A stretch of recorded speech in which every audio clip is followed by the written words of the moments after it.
This meeting start. I'll call the meeting to order. It's just about 1 o'clock. And welcome everyone. I wanted to start out the meeting acknowledging the fact that we are all on the ancestral lands of the Confederated Tribes of the Colville Reservation, and that this is Native American month. So I wanted to let everyone know that, and keep your eye out for interesting articles, facts, and information about our tribes in the state. This is a Zoom call. We've gone where we're primarily doing these board meetings by Zoom at this time. And there is some Zoom etiquette that goes along with that. We ask that you do keep your camera up if you can. I know that some people have a hard time with their internet access in this rural world we live in. But if you can keep it up, it just makes us feel like we're more of a team and like we're actually sitting around the table together. I will go ahead and start the roll call for the board members. If you could just answer the aye that you are here. So Carlene Anders. I'm here. Thank you. Kathy Murray. I'm here. Thank you. Deb Murphy. Here. Thanks. Del Anderson. I will circle back around to those that are not answering. Jesus Hernandez. There you are. See you. Thank you. Ken Sterner. I'm here, thank you. Oh. Ramona Hicks. I'm here. You here? Okay. Ray Eichmeyer. There you are. Ray. Okay. I see you. Rebecca Davenport. I'm here. Thank you. Rosalinda Kibbe. I'm here. Thank you. Senator Warnick. Maybe not the day before the elections here. Dr. Tuggy. Yes, I'm here. Thank you. Kat Letette. Kat, let's see. I'll come back around for that. Teresa Atkinson. Good afternoon. Hi. Nancy Spurgeon is going to be a little late. We'll watch for her to pop in. And Peter Morgan. Here. Thank you. You have all been given a copy of the agenda prior to the start of the meeting. And if you feel that there are any declaration of conflict that you need to address at this time, please turn on your microphone and say and acknowledge that you may have a conflict. Give you just a moment to think about that. Also to welcome Senator Warnick. Hello. Hi there. Hi. Molly Kat joined as well. I see that too. Yeah, I see Kat. I'm trying to keep up on these. All right. Hearing no declaration of conflicts, I will let you know that if anytime during the meeting you feel like you get that feeling in your stomach, ooh, I better say something, this may be a conflict, please address that, and we will acknowledge it in the minutes. This is also time for all of my guests to sign in. Since we're doing this by Zoom, if you just want to go ahead and put your name and organization in the chat. If you do have a public comment, please raise your hand and let us know, and we will give you some space here to address any comments you may have.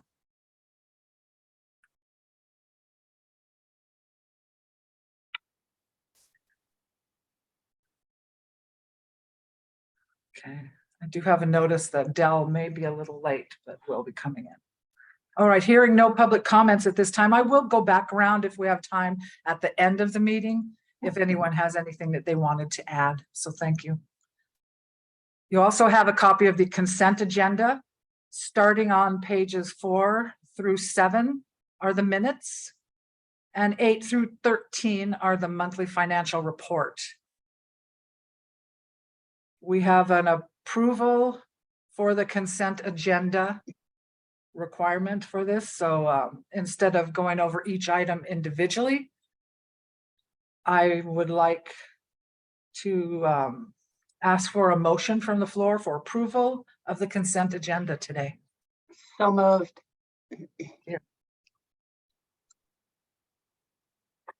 All right. Seconded, okay. And who was that? Sorry. Oh, Dan. It was Dan. Okay, that's what I thought. All right, so we have a first and a second approval on the, for the consent agenda. Any questions at this time?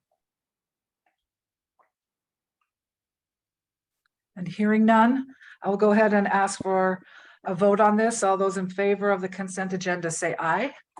I, Hi. Any Aye. opposed? Aye. Any opposed would be nay. And we'll go ahead and also ask if there's anyone that would like to abstain from this approval. And we'll acknowledge our absentee vote or absentee members. So thank you. Consent agenda approved at this time.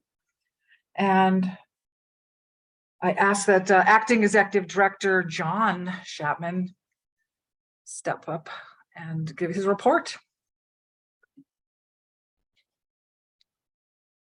Well, good afternoon, everyone. And I am glad to see we all have power and able to connect, especially in those areas that did get a lot of snow.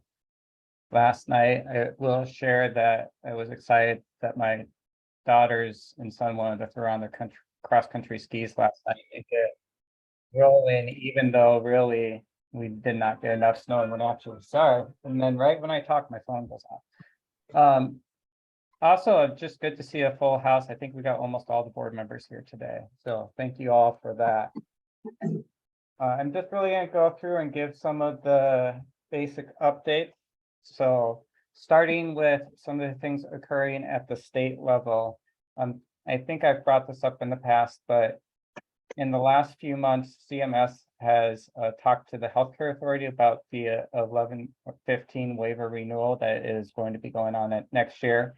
And they actually asked for additional time for review of the renewal. It was originally set to start January 1 of 2023. They've asked for 3 to 6 months in an extension for the review. So if I was to bet on when this would actually occur, we are looking at a July 1, 2023 start date.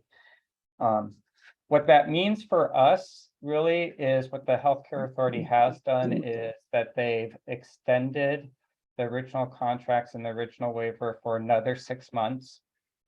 For us, it's a no cost extension basically, without really a whole lot of deliverables attached to it.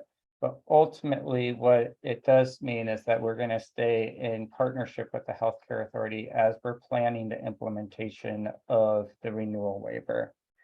Some of the things just that are going on at the state level right now in conjunction with that is that the Healthcare Authority formed a work group called Taking Action for Healthier Communities. And that's kind of what our subset of the waiver is called.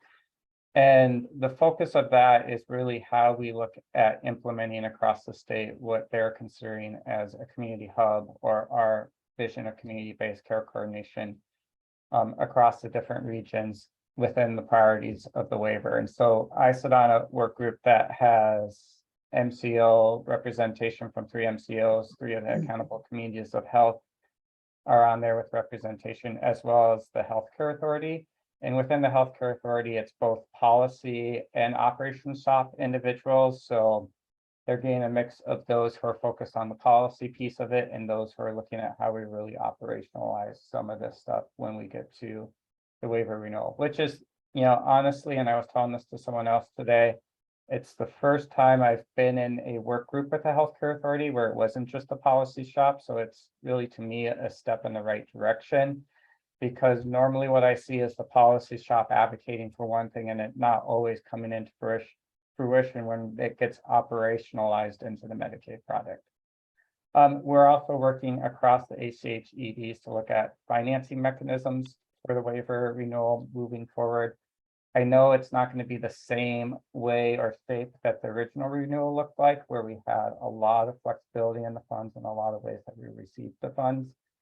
But there's still a lot more to be determined in that, and I'll continue to bring updates back to the board, as well as probably additional details into the finance committee next year as we start to see how this would impact financially the ACHs in this work. Moving on, the other thing that we've started discussions in with all 9 accountable communities of health is looking at how we can partner with the Health Benefit Exchange and the Healthcare Authority as we start looking at when the federal public health emergency will be coming to an end. So one of the things just to be aware of, for everyone is that during the public health emergency, they did not disenroll individuals off of Medicaid. So if for some reason they lost eligibility, individuals were able to stay on Medicaid during that point in time because of the public health emergency. So we have, in the state of Washington, about 2.2 to 2.4 million individuals on Medicaid at any given time. And they're anticipating that about 300,000 to 400,000 people out of that percentage will be ineligible for Medicaid when the public health emergency ends. What that means is, potentially upwards of 15% of our Medicaid population could have a coverage gap.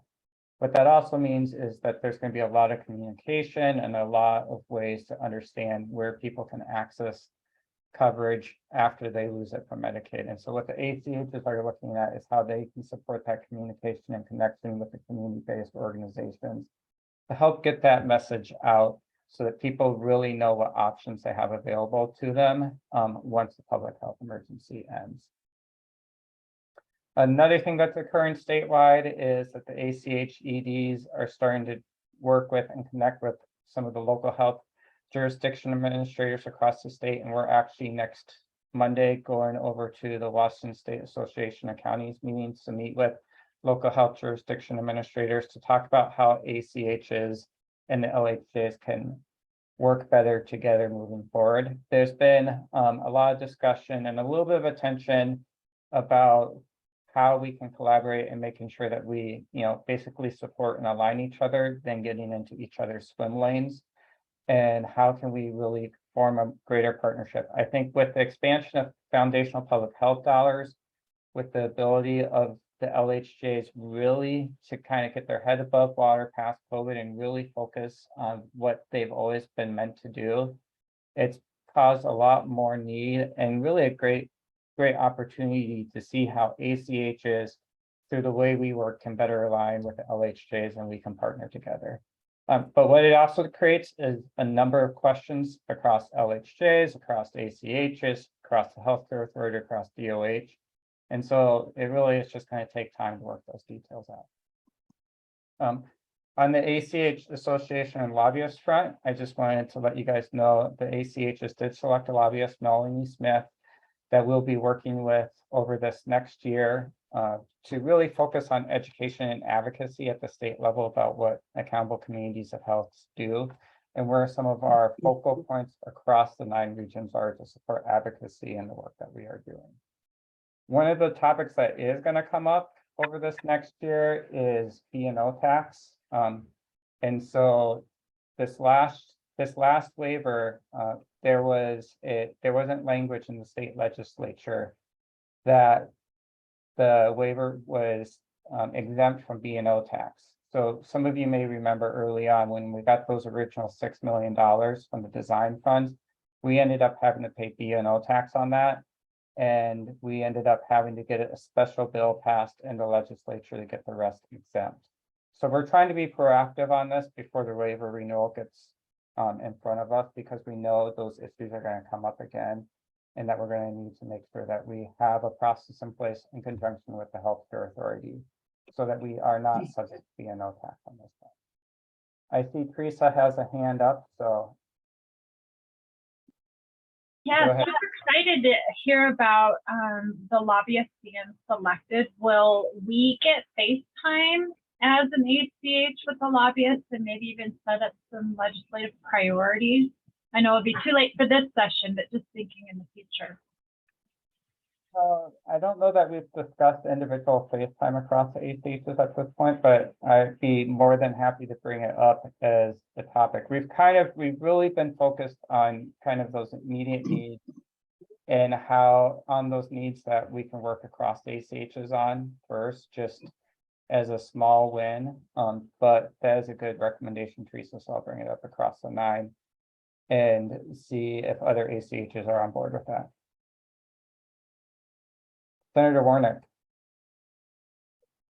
Thank you. And I'm going to be going in and out with my camera because my connection hasn't been very good today. So, John, did you say the name of the lobbyist? Melanie Smith.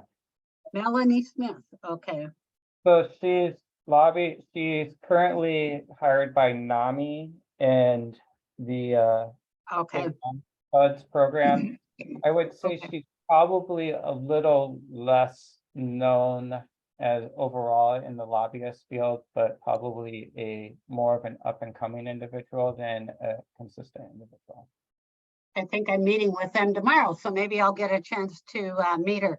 But the other question, do you think we'll need a bill to continue that tax exempt discussion, B&O tax exempt discussion?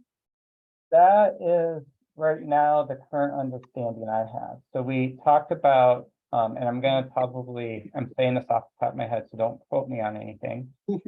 But my understanding is the healthcare authority looked at doing it through agency legislation, and that wasn't a possibility, that it really need to be done separate out of that. So my understanding is at some point in time, it would need to be a separate sponsored bill.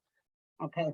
Okay. And you know, the unique thing about this, right, is it's a state waiver that includes federal and state funding. And so they're basically taxing us on the work on the dollars they're giving us through the state. So in my mind, it doesn't make a lot of sense to do it, especially when this is really work of the state. Yeah. Okay.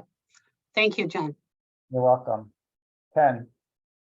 Just a quick question, John, on Melanie. How is she paid, and I guess from what source, and how much? So we have a collective contract across the 9 ACHs. Right now we have, the way that it's formed is it's a loose collaboration. I shouldn't say loose, but it's more of an informal 9 ACH collaborative. We have an agreement that hosts and supports our 9 ACH consultant that helps facilitate discussions around us. And that contract currently resides with Better Health Together. Okay. And then we pay through them.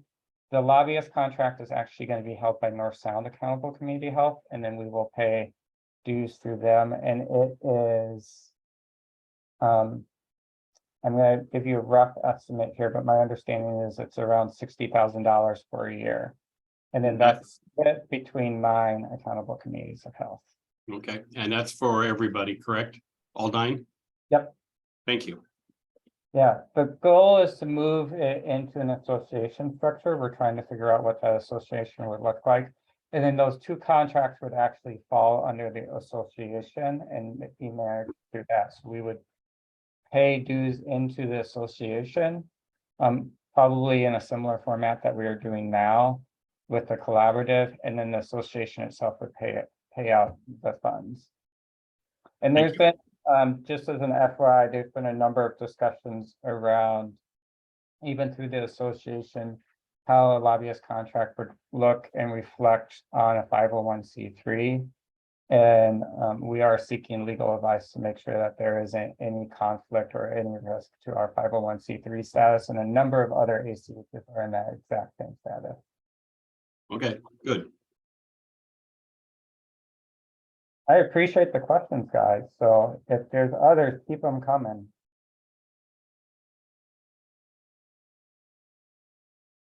So I'm going to just move on then. So as you all know, we've been working with the Healthcare Authority on the chart model, and November 1st was the deadline for any hospitals to sign up for chart.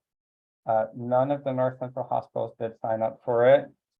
The Healthcare Authority themselves were also not promoting hospitals to sign up for the chart model for a number of reasons. And I'll just name, I'm going to read off a few of them so you guys have the details. So one reason was due to beneficiary exclusion, enrollees that were attributed to ACOs and chart were limited to a number of Medicare beneficiaries. So it was a very small number of the population that really qualified for chart out of the Medicare range.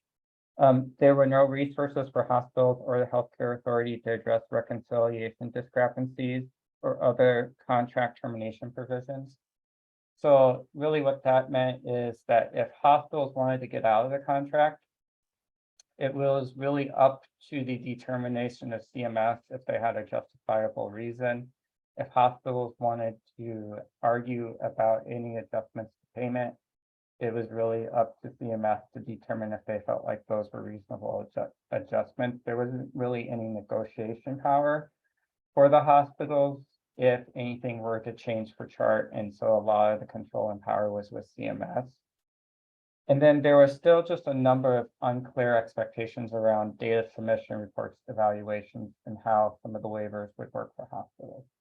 So ultimately, the potential perceived benefit that you could have gotten through the chart model was, to be honest, pretty minimal or not there.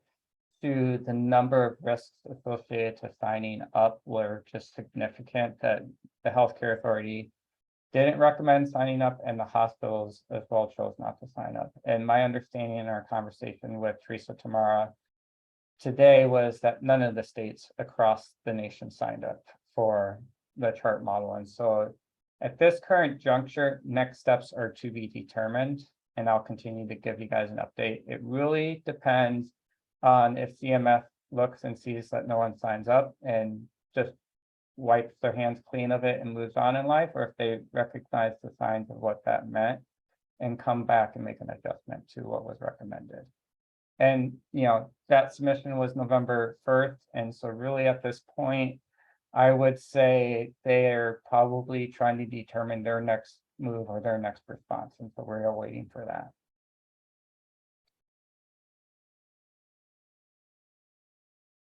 Some just generalized operational and board updates. At the board retreat, it was discussed as we were going over the annual budget to form a finance committee, and so Rosalinda will be presenting that charter today, and so I won't cover too much here. And we'll also be looking at going over the investment policy that Sarah Krowski is crafting, as well as there was a recommendation at the board retreat to move over to accrual-based accounting starting at this next year. And so we really are going to be looking at that probably in the next few months. Communication wise, we are really starting, and those who are at the board retreat, we've talked about rebranding and looking at that, and we're starting at that and internally with the team first. And so we are looking at rebranding name and also rebranding our logo. You guys will probably see as we start getting some options available and whittling it down to a few, you guys will start seeing those come to the board.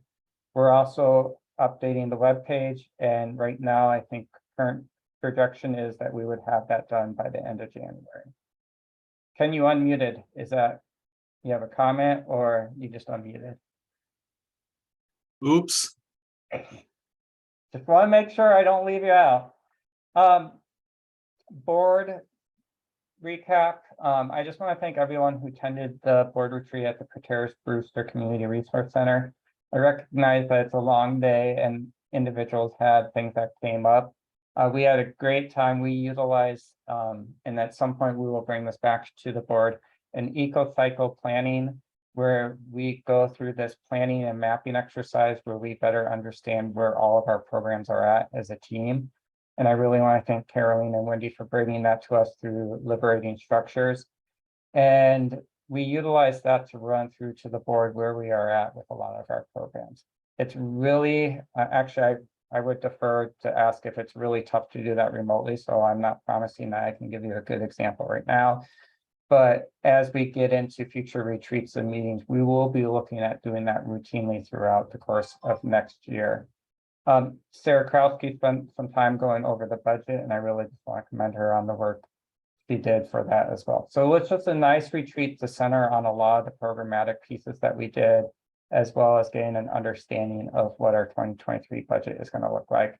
And again, I would just call out a thanks to CLA because they have really helped us transform how we're looking at our finances this year. And to have one financial statement and everything really go under one financial program has just been, for me, invaluable. I want to note as well, we are looking, and I've talked to the executive committee about moving in 2023 our board meetings to every other month. Either keeping it at 2.5 or moving it up to 3 hours every other month. Really, as we're expanding out our committees and getting our committees up and functioning, a lot of that work is going to be occurring at the committee basis. And we can bring it back every other month to the board to really get the whole group up to speed. That's the same thing. Even a lot of our work this year has been focused on the partner agreement and the work of the strategy work group. And as we get that into implementation next year, it's going to be really more bringing it to the board for input and feedback throughout the time, but less in building the process. So we will be getting those scheduled out next year, probably in the next month. The first board meeting would be in February, so we will not have a January board meeting. And based on the conversation with the exec committee, this date and time would stick where it's at. It would really just be either 2.5 to 3 hours long. And then last, I just wanted to share, I know I've been encouraging board members to do dialogue sessions, and I don't know who all has or has not done their dialogue session yet. This was what was presented to community initiatives from community initiatives a while back ago. I had a chance to do mine last Wednesday. And honestly, I was a little nervous going into it to see how people would react to the session, if they thought that it was a little too broad or vague or anything like that. And, you know, I thought we would do it from 6 to 7 o'clock at night.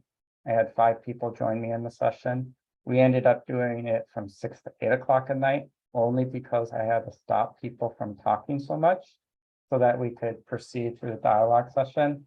And honestly, it was just, you know, without really being able to share all the details, it was a rich conversation.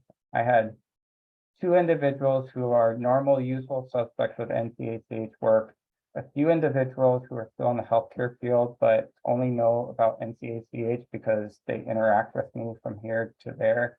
And to have like that combination of both those who have that knowledge and those who come from an outside perspective, honestly, it was great to have.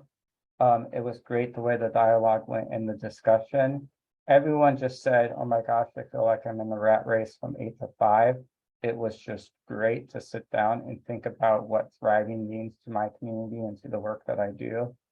I had Joe Bankin, who works for Confluence Health, who works at their Stilt Milk Clinic, and just the input he was able to provide about being a provider that works directly with the agricultural community was amazing. So that all said, I would say that the session itself just made me understand the value of having that time available to have those discussions, and made me more of a supporter of that work. And so I just really want to emphasize, encourage you guys to take the time to do that as well. And I've already heard feedback through some of those sessions and individuals who didn't get to join that I'm probably going to be scheduling another session just based on the energy that built out of that original dialogue session. And again, the people who are going to be joining me in this next session are individuals that are not attached to the ACH in any way, shape, or form, but they've got excited about what they heard during that dialogue. And so, again, just emphasizing that we continue to do these and advocate our work moving forward. Getting to some of our 2022 strategic goals, specifically in equity. We got a chance to meet with Oscar, who is the new North Central Washington Equity Alliance Executive Director. They are doing, I gotta look at my calendar again. They're doing a meet and greet this Thursday, correct? Caroline, I think you're on that. She's shaking her head, yes. To introduce Oscar to the community, I actually encourage anyone who is, it's going to be in Wenatchee, so I apologize for that now for all that don't live in Wenatchee. It's going to be in Wenatchee, but I encourage you guys to get there and meet Oscar, introduce yourself to him, and learn a little bit about the work of the North Central Washington Equity Alliance. The position is something we've been able to fund and support, but really they're a group that's doing amazing work in our community. The other thing I would call out is that we've been building partnerships with the different foundations in our area. So we meet with the Central Washington, the North Central Washington Community Foundation and the ISCO Fund, and Caroline had a chance to go out and visit the Columbia Foundation this last week. And so we're really looking at how we're continuing to build partnerships around the different foundations and how the foundations can start looking at supporting some of this work moving forward. For cross-sector collaboration, the resource directing and care coordination platform work groups continue to meet, and they're going to continue to meet this next year. Also continue to support CHI leads based on different stages of their where their CHIs are at. So again, Caroline and team holds an open space for the CHI leads to help problem solve where Okanagan, Grant County, and Chelan Douglas are. Chelan Douglas CHI is really looking at, now that Action Health Partners isn't going to be holding the contract, where they transition on that work in the future as well. And so really there to support the evolution of the CHIs, and we're really starting to see that grow throughout the course of this next year. Some areas take a little bit more time than other, but as a whole, we're starting to see more and more progression. For the community review committee, we're just sharing a few of the approved applications to date. I think, just to stop and pause, that the community review committee is really a group of individuals that are reviewing both our cross-sector collaboration and our equity funding applications. They're all individuals from across the 4 counties. They're generally more frontline workers, and really, Mariah and Caroline, I think you guys can actually share more. You couldn't share enough in this time how great they've been in providing feedback and being very critical thinkers of the applications and really bringing some of that experience to light. So I just want to commend, I believe this was a brainchild of Caroline, so I want to commend Caroline for coming up with this, and then those two organizing the structure to really put this together. They do individual interviews with all the applicants. They discuss with the review committee the applications, and it's really a rich conversation. It's a great example of how this work is really occurring from the bottom up, and decisions are also being made from those who are involved in the work. And you can see, the Children's Home Society Triple Point Program, which is supporting LGBTQ plus youth in our area, is helping look at how they expand that work. City of Omak is looking at behavioral health units, and then Dad's Move is also looking at how they support fathers who are transitioning out of criminal justice. So just a wide variety of engagement and types of programs that are getting involved. And a lot of this is from just those discussions occurring and the willingness to really look at this in a different way. Continuing on with that same theme, the recovery coaches and the Alano Club we partnered with WSU Extension, the Alano Club, the recovery coach community to do a ripple effect mapping with Narcan vending machines. And so we've shared some of this in the past when we did ripple effects mapping for our Whole Person Care Collaborative and our Transitional Care and Diversion Intervention Work Group. But really, this is, again, an appreciative inquiry evaluation component where they really sit down with individuals that are impacted by this work, and they see the different ripples that get created out of this work. And I actually asked Joey, because he was one of the participants, if he could take a moment just to speak on what he learned as part of that process. So I'm going to turn this over to Joey. Thanks, John. Good afternoon, everybody. Yeah, being a participant of the ripple effects mapping was an experience I didn't expect.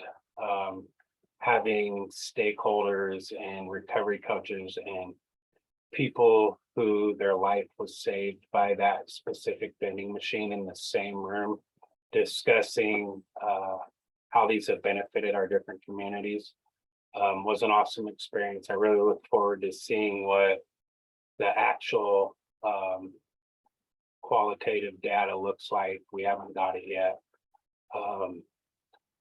Really excited for this funding that I applied for through United Healthcare.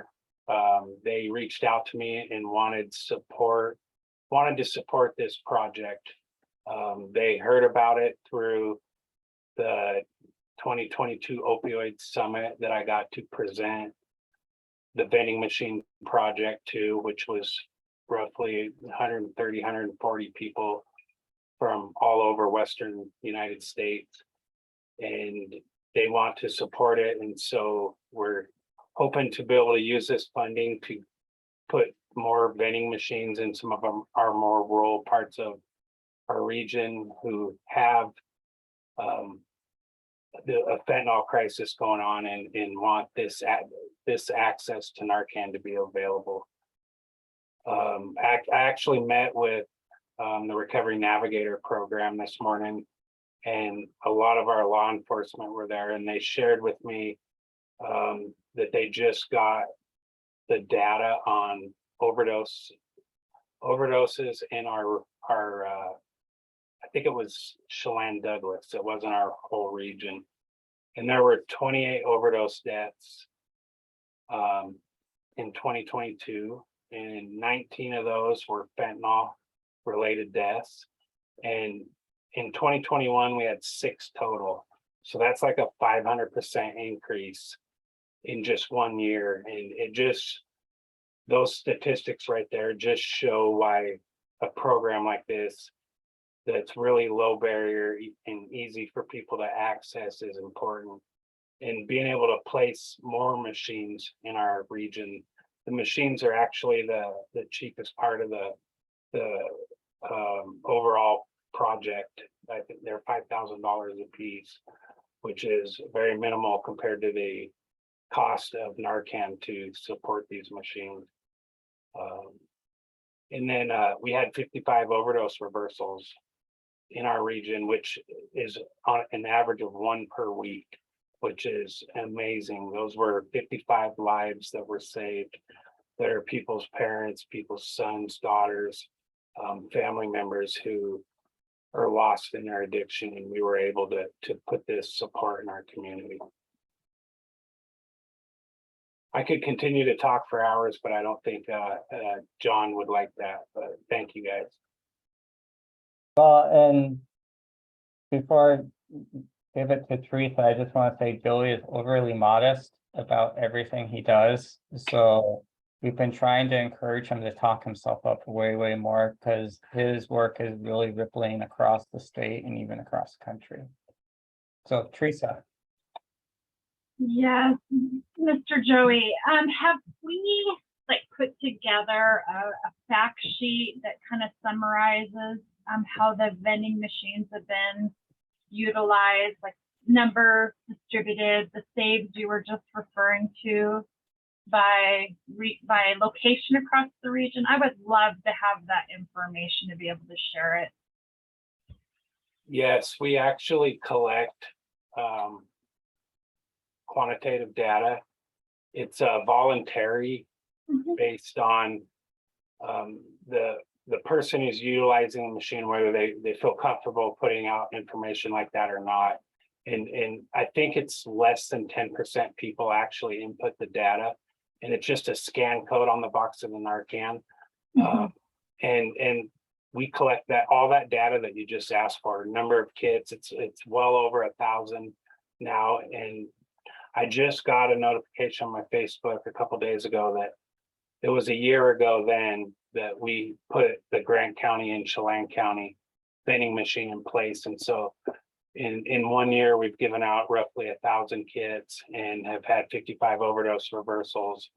It actually shows the percentage of people who contact emergency services, which I can tell you it was, I think 65% do not call 911 and do not go to the ER. And so people are just out there, their friends and family members are doing these overdose reversals and being that support.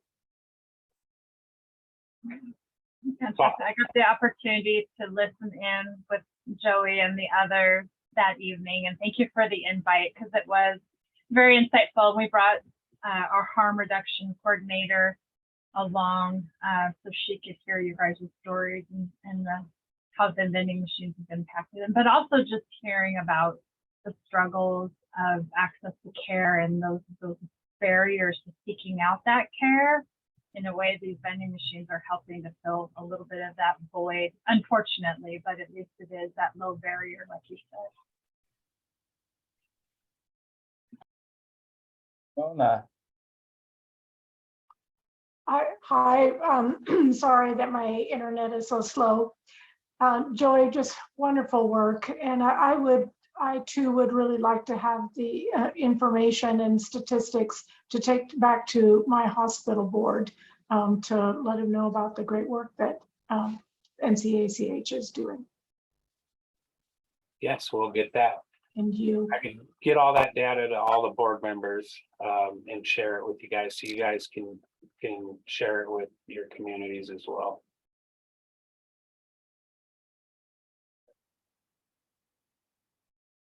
And just because of time, the two quick other things I'll note is just that we are doing a recovery coach pilot in the ED between Samaritan and Renew, and that is starting to get underway. And then I just wanted to call out with some of our telehealth work, we've formed a partnership with the Community Health Network of Washington and the Digital Navigator grant that they got. And this was really a shout out to Wendy for working with them on that. And so we're working to figure out how we can partner our telehealth work in conjunction with their Digital Navigator grant, and how we can also bring in the North Central Washington Tech Alliance, who was an original applicant for that same grant 2 years ago. So more to come on that. But thank you again, Wendy, for getting that up and going as well. So we're a little past time, so I'm going to pass it back to Molly and we can move on. Thank you. Thank you. All right. And at this time, we'll have Sarah Krosky doing the 2023 budget draft, and that's on pages 14 through 18 of your packet, if you want to follow along. And Sarah, I'm happy to screen share the packet. Would that help or unnecessary? Okay. Thank Please. you. So because we're just kind of doing a snippet to kind of recap, if you could start with the snapshot through the years. So it is the last page. Okay, so overall, this speaks to the 2023 budget. So when we look at the types of revenue that we get coming in, we have the HCA money coming in, we have other grants and contracts, and then we're looking and anticipating to do workshops that will be reimbursed, which is the $50,000. So with that, that does mean that we anticipate to have a couple of adjustments as the year gets going. So we anticipate doing a budget amendment. So revenues that aren't included in this snapshot is the new WAIF contract and additional grants and opportunities that come up to us that we aren't aware of in this moment. Joey, who's going out and expanding at an amazing rate. So right now we have a total income of 3.3 million. Now we do anticipate that some of these hard contracts that we've been working and building through CHI's and Carolyn's work, and I can't remember all the acronyms, and I'm so sorry, guys. We're looking at putting out and making good on the contracts we've had and looking at multi-year contracts. So we do anticipate total expenditures in 2023 as 7.4 million. Of that, we anticipate 5.5 million of that is just in partner payments. So whether that's expanding telemedicine or supporting behavioral health work, there's finally some of the groundwork that's already done, and we anticipate expending quite a bit. Okay, so this is a snapshot in time. I really like showing graphs because I think that they speak volumes. So as you can see, we are planning to expend more revenues or more expenses, I apologize, than we have in previous years. And that is because the foundation of a lot of our programs are now able, through having employees and the infrastructure there now, to really start utilizing the funds and moving that forward. So there is a couple of things left to discuss. I'm going to hand them over to John because I think that I might be jumping the gun because I do not have the agenda. But did you want to speak about compensation, or is that a different section? Different meeting. So, That is a different meeting. I am so sorry. I'm Um, that person today. Sorry. Sarah, if you could go up and just explain the restricted revenue page. Sure. The one that would be good to give an understanding of that. Yeah, so as we move to accrual accounting, all the restrictions that the board has made, and when I say restrictions, I mean funds that you guys have said, hey, I want $2 million to be dedicated to telehealth. So as we as staff go, we want to make sure that we are making good on those restrictions. And so when we move to accrual, you guys will start seeing this on the balance sheet. And this is a way that you guys can track how we're spending the funds and how they're being utilized. And because these funds are just program based, they go over many years. So as you can see, in the first column, we have what the board has approved as far as specifics. This is what is spent as of 22. So that there is some funding in 2021. There's what is spent as of 22, and that's as of August. So from start of restriction to August of 2022, what are anticipated spending in these programs in 2023, and then the remaining balance.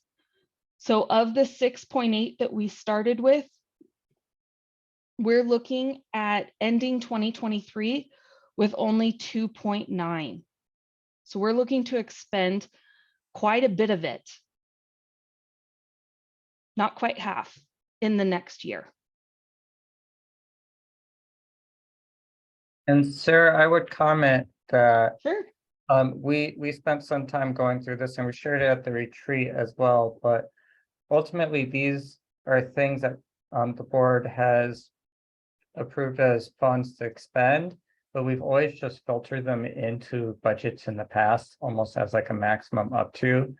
And so what you're seeing is us really pulling them out on a restricted sheet and then trying to normalize that actual spend for that year. So like for the past few years, you would see that normally our budget to expenditure to budget would come out at like 50 to 60%. And that's because we're always budgeting for almost like that worst case, are we going to expend it all in this year or not? What we're doing is we're pulling it out. So we know that we have that funding allocated. And then when you look at the annual budget, you're going to see what we really anticipate spending for 2023. So kind of what Sarah said is we have a few more of the programs in place and structures in place to do spending next year. So you're going to see that up a little bit from actual expenditures. When you look at, if you look at budget comparisons, you're actually going to see what we budgeted this year and what we budget next year for programs is going to be lower because we're actually looking at what we anticipate spending. And so we're in a way, it's helping us really get a better grasp and start utilizing our annual budget and what we actually anticipate spending versus utilizing it as what do we want to use funds for. So the point of this is to make sure we have an admin rate. So when we apply for funding outside of the WAIF, we have an actual admin rate to charge as part of being a pass-through for a grant or even just being the subrecipient ourselves to a grant to continue doing work. So what we're doing is strategically aligning ourselves to go after funding that isn't just WAIF related.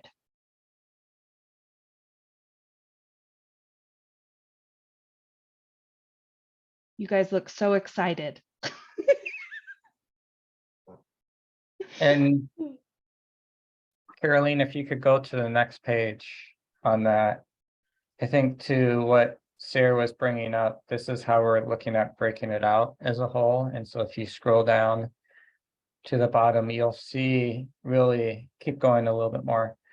That we're anticipating about a 13% admin rate for this next year. And that's kind of that maximum admin rate that we're looking at in regards to, we anticipate that some of those administrative expenditures that we don't quite know what programmatic bucket they fall under will end up going under those different programmatic buckets. Now, again, if we expend a little bit less in those programs, then that could also increase the admin rate. And Peter, you have your hand up. Yeah, Sarah paused as if she were asking for questions, so I thought I may chime in, but so with the ramp up in the expenditures in this coming year, I'm assuming that's because these programs are finally staffed up or organized to the extent that they can actually accept and use all those funds appropriately. Questions. What does this mean for funding going forward? If, those programs will continue at that level. And then the second question will be, what will we get in terms of reporting at the board level that shows what's being accomplished with those funds? Kind of like what John did with Joey. Will we get anything formal about those, the effect of those expenditures? I think that would be helpful for the board to appreciate. Yeah, so Peter, you cut out with the first question, so I'm going to skip it for a sec. But what you're looking at here, the functional expense here, you're going to get that every month. And this will be actuals year to date. It'll be supplemental to the income statement, which will show, month, year to date, actuals, and variance. You're also going to get a statement of functional expense so you can see how and when these dollars are moving. So and can you repeat your first question? The first question was, what can these programs expect going forward in terms of stable funding? Is it going to look more like this current year or past years, or how if I were running those programs, I'm hoping we can sustain this over time. Is that the expectation? Yeah. Yes. So there's a two-pronged approach. So we've been working with Rosalind on getting investments going, so that way any interest or dividends can be reinvested into the programs. And we're going after other sustainable funding through the HCA. So there is the WAIF. The HCA has another program that they are, I think, about to announce. They may not have announced it yet, but it is working on rural connectivity to behavioral health. I was sitting on a webinar, and what that's going to do is specifically link people in rural communities to access to more of Joey's type stuff. John, can you insert technical words here, please? I don't have them. Yeah, maybe Peter, just basic answers, right? Is first part, we're spending more next year because you're right. We've spent more time planning this year than we originally anticipated. And so some of the work that we're spending next year was actually originally budgeted this year, but transferring over into next year. I think as we're developing plans in the future, we will have to understand where we get to a little bit of a normalization to an annual budget year after year. And that's something that will continue probably to learn and develop over the course of next year. In regards to longevity, I think Sarah's right. Some of this work will, naturally gravitate into the waiver renewal, and we'll be able to be funded through that. Some of this work we're also going to have to be more proactive to look at based on how we're structuring ourselves. How do we continue to find additional funding to support it? So versus just trying to minimize our expenditures and maintain and slowly whittle down our reserves, we're going to have to be more proactive in how we seek additional funding. That said, the caution that I would want to also put out there is we have a good amount of original waiver funds that are in reserve. I think it would not set us up well to try to just reserve all that for administrative expenses. So we are going to have to be proactive in how we utilize that for the intent of the work while we're also seeking other funds. And that's this is a little bit of a new area for us, right? Because for the last 5 years, we've just predominantly been focused on how do we expend waiver funds and not how do we diversify our funding. Rosalinda has her hand up. Hello, on page 15 of the packet, under the program spend, it has 5.4 million. Is there a sheet included in the packet that explains how that 5.4 is spent amongst the programs? Not currently. We do have that information underneath, so we can pull that to provide an extra layer of detail, I believe, right, Sarah? I think I want to point out that on page, page 17, which is showing where we are year to date, our program spend has only been 1.6 million so far. So we are looking at a significant change in how much money we're going to spend on programs in 23. And that's correct. And a lot of that comes down to, I think we spent more, we thought we were going to get more into the implementation this year than we had originally anticipated in some of our programs. And we were really more in the planning phase. So we may actually get a higher percentage out at the end of this year, and you'll see that go up because Sarah was just averaging out what was expended. So we actually anticipate a little bit higher of expenditure than what's on the sheet. And we're going to be in almost, for a lot of those programs, full implementation next year. But we can break out kind of the specifics in some of those buckets as well. And some of this is, the behavioral health work group funding, the equity funding, and the cross-sector collaboration funding make up a large portion of that. And you can see that in like the restricted funds breakout. Thank you. Ray. Yeah, I'm a little nervous and feeling a little anxiety about spending right now. A couple of things as I suggest is that I feel like the staffing and for us meeting as a group, collaboration, having a venue, I could keep going on the benefits of the NCACH to kind of help organizations and how to basically standardize this work amongst multiple communities is I would say like a lot of the work. Keeping the organization going is what I am strongly concerned about. And so, going down less than 16 million, I think in my mind, 16 million is the point where we stop spending. And I know there's me and John, you and me had a conversation about this, is that I would like to see us live off of the interest or the investments made off that money, so this organization could keep going, versus us spending it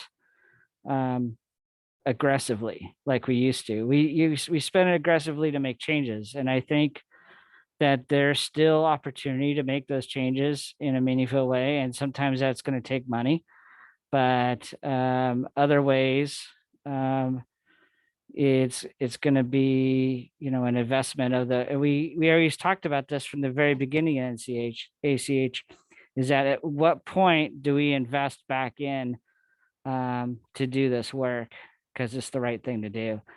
And so I just really feel a lot of anxiety about spending down, especially when we don't know exactly what this waiver looks like until July, maybe. So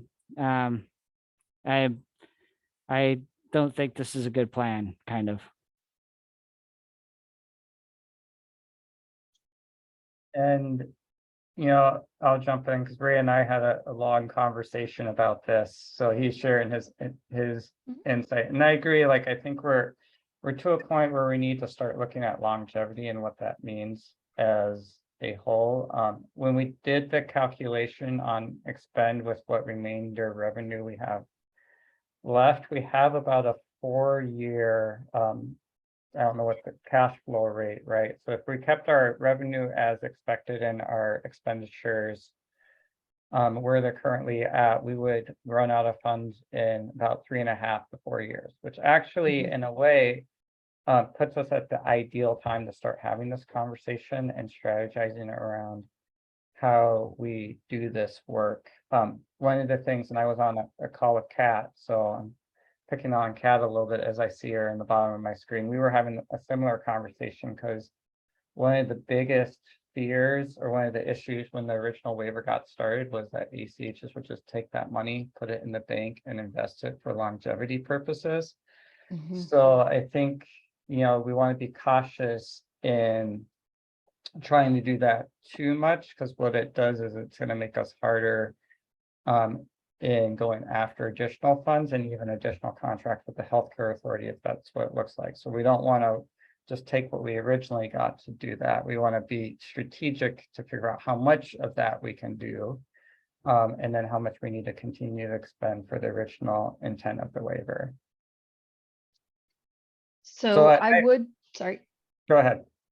I would just add, Ray, that we're looking at doing multi-year contracting so we can better look at cash flow and that reinvestment in, I want to say ourselves, but that doesn't sound right, into the ACH to keep it within the community. So Ray, that is discussions going on, but until Rosalinda does her bit, I don't want to continue with that bit. I think that's where the finance committee is really going to push things forward. Yeah. I mean, I just think we could do greater good the longer we could do it. I mean, some things take a long time, and then there's some investments that's a lot of we need ACH money to do that, because there's no other answer for it, like a electronic medical records or something, you know, something crazy like that. The other thing to keep in mind about that 5.4 programmatic is about a little over 3 of that, I think 3.2, 3.4, actually I have it in front of me, 3.14 is coming out of those reserve funds, and those are all programmatic. And then another chunk of that is for our recovery coach work, which doesn't actually fall under those reserve funds. So some of this is kind of pre-committed for this, or is already committed for this year, but that is, again, I agree with Ray that that's a true comment to start looking at for other future work as well. And we really need to be holding that conversation of what does it mean to utilize our funds to make a sustainable ACH moving forward.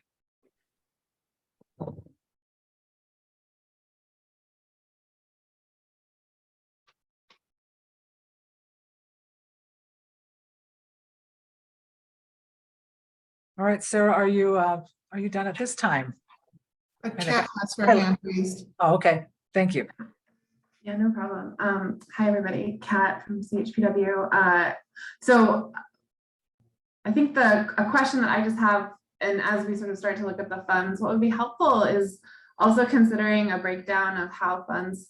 So when we think about the programmatic funds, it would also be interesting to sort of look at a cross section of funds, whether that be distributed by county within the region, as well as by provider type as well, so that we can better understand, again, sort of how some of the programmatic funds have been spent. And I know that a lot of planning, you know, went into this year as well, but that just would be, I think, a good viewpoint and perspective as we think, again, just John, back to your point around sort of the original intent of this first waiver around the delivery system reform incentive payment program, and the, again, sort of reasoning behind those funds and what their intent was to be spent on, and just really appreciate the recognition of time, and that the time is now around thinking about the diversity of approaches to funding and sort of what that portfolio looks like. Ron, I just want to point out that Peter put a comment in the chat that it's a good discussion about how to spend. I think we are charged with making change and not necessarily organizational preservation, but we need to do both skillfully. Yeah, and you know, I shared this with the team. I think I shared this with Ray. Like Ray, your comment is actually like, I value that a lot. And I think I've heard this from someone else, because what you're saying is that the ACH value and what it brings to this region is important, and we need to focus on preserving that value. And part of that includes the core structure of the ACH. And so, you know, I take that with compliments to the team, because what you want to do is preserve that aspect because you see that valuable, even though some of our programs provide direct service into our community.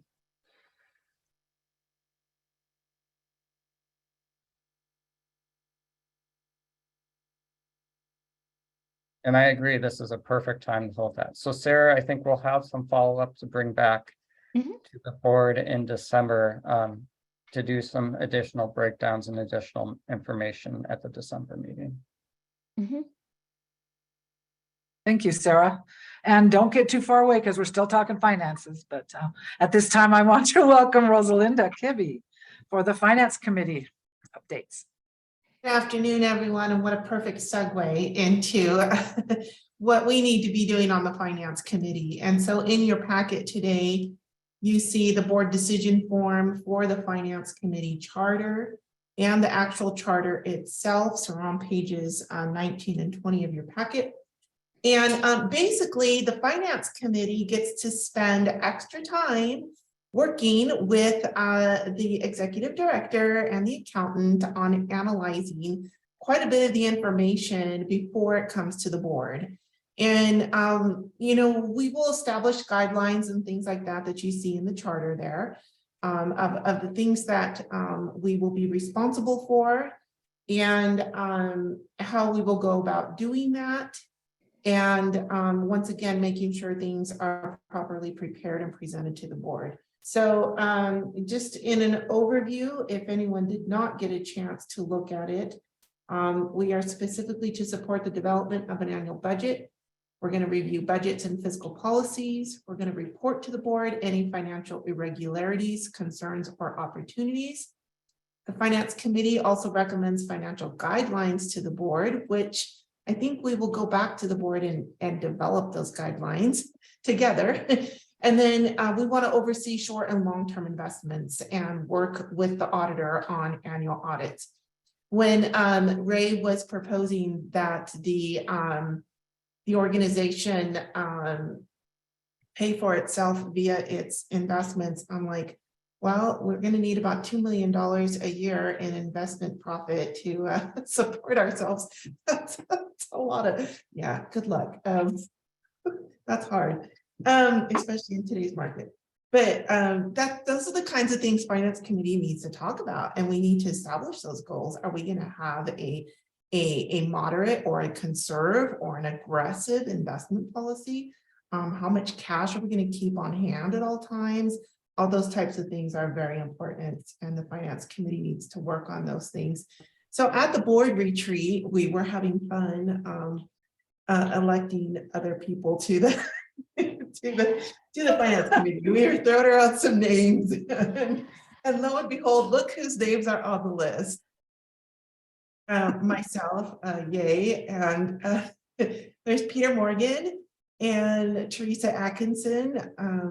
I think there might have been some arm twisting going on there, but I hope that you're agreeable to those positions because we hope to vote today. And anyway, there you see all of the information there in what we need for the Finance Committee today. And does anybody have any questions? I'm excited about this because it's been a lot of work has been going on to get our financial system up and running for this organization. And it's been a lot of fun, but we still have a lot of work to do. Questions? Well, at the risk, I have a question. Okay. It's from Mona. Sorry, mine's so delayed. it doesn't have to do with this piece, it has to do with page 11. What does that statement mean?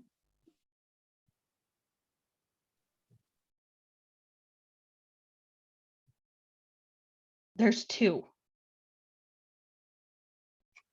So the financial statements omit substantially all disclosures typical required by accounting principles generally accepted in the United States. That's a statement that's put as part of cash reporting. When you report under GAAP, you have statement of cash flows and specific notes that explain like your investment strategy and reports on the status of that. Is that what you're talking about? Mhm. Yep. Yeah. Thank you. Are we at a point of making a motion? Yes, I'll absolutely. Yeah, go ahead, Molly. Do I do it? All right. So everyone has can see the board decision form. To the purpose is to approve a charter for the finance committee and elect initial members. And at this time, I would entertain a motion to approve the charter for the finance committee. Do I have a This is motion? Carlene. I'll move to approve that. Thank you, Carlene. And I I'll will second it. Go ahead. Ramona can have it. Oh, okay, Ramona. Oh, no. Senator Warnick can have. Your name has far more weight than mine. Now, okay. So we have a motion and a second. Is there any discussion on this? Any additional discussion prior to the formal voting? Hearing none. At this time, I ask for a vote on this motion. All those in favor say aye. Aye. Aye. Aye. All those opposed would be nay. Are there any abstentions at this time? And hearing none, motion carries and the finance committee charter is approved. Good job, Rosalinda. Now you gotta work everyone. that one. Yeah, excited. Yes, thank you, thank you. And now to keep this going, we have Ken Sterner coming up for the nominating committee update. Okay, well, thank you very much. And kind of goes part and parcel here a little bit after the finance committee. This is an update right now for our current nominating committee. And you can see on there that we have nearly every position, at least at this point, folks have acknowledged that they are willing to fill those positions with the exception of two. One is Confluence Health, which I will say, actually, we do have someone that will be nominated. Our nominating committee at this point has not had an opportunity to talk with them, but Confluence has got somebody in mind as well. And then also for our executive committee, of course, unfortunately, Kathy is stepping down. That's unfortunate for us. And she will be replaced by the I'm sorry, Kathy, I'm messing up, the educational district. And with that, I believe we have Linda is going to be, let's see here, pardon me, I lost my notes here. Let's see, Linda McKay. And Linda, I think you might be on, is that true? I am on today. How are you all? Great, great. So Linda has been nominated by the North Central Education District to fill in for Kathy here. And of course, we have not had a full chance to take up her nomination yet, but we're going to need at least one more committee meeting to do that. But otherwise, as you can see through everything there, we are pretty well set on everything. But that also leaves one little thing, and that is Kathy's also a member of our executive committee and as our current board secretary. And with that position, we will need to fill that one as well. And the nominating committee at this point is going to put forth Deb Murphy to fill that role at our meeting coming up in December as well. So, and thank you, Deb, for accepting that, and appreciate that. So with that, that's kind of where we are right now with the slate, where we're going to be. Are there any questions on that? Just one comment, Ken. This is Manuel from CVCH. Sure. My name got caught in your spell check. It's Manuel. Okay. For someone whose last name has always been called Steiner, I understand that, so. And Ken, there's a question from Teresa. Yes, Teresa. Yeah, I was just waiting to make sure you were done. So remind me, Ken, back in the day, why Confluence Health as an organization has their own seat when the others are kind of sectors and categories. Well, that would probably be a better, going back in the history, but when I go back and I'd ask, Peter, you can go back with me on that, a few of the rest of you, but at the time when we were trying to form the ACH and everything else, one of the things that when we were looking at healthcare was the idea that Confluence, being the largest organization, basically healthcare organization in our region, and encompassing so much in terms of everything that they do, needed to have that extra representation on there is part of the reason why. Yeah, that's kind of how I'm remembering it as well. Because of the healthcare focus, I guess I would just ask the nomination committee, since the seat is open, and the work of the ACH is so different now. It's not just focused on healthcare. I just would be curious if that's been revisited. Since there's a vacancy, you're not asking somebody to step down if you were to decide to go in a different direction. Right. Well, at this point, we haven't had that discussion. That would probably be a discussion for your bylaws and the entire board, as I would imagine, and that would be part of something the nominating committee would do. We simply look at the different sectors and try and fill those. But at the moment, right now, the way that we currently are, that would be a role filled specifically by Confluence Health, and that's what we would go by. And we currently have a Confluence board member already. We did, and yeah, I'm still. Yes, I mean, I'm still actively attending the meetings, and so that's and I know we've talked before within our own organization about that we may need to have somebody at a different level than I'm a medical director for our plans and UN, but we may need somebody at a higher level in order to really make some of the decisions that you guys are wanting us to commit to as an organization. Sure. And actually, I'm sorry. And actually, we do have someone that has indicated an interest from them. I just haven't released the name yet, pending our committee's discussion with that person yet. Yeah, Teresa, it's a little before me understanding the board makeup, but we have discussed over the last year or so about revisiting the board makeup as we transition under to a new organization, and we've always kind of ended up turfing that until we have a little bit more information.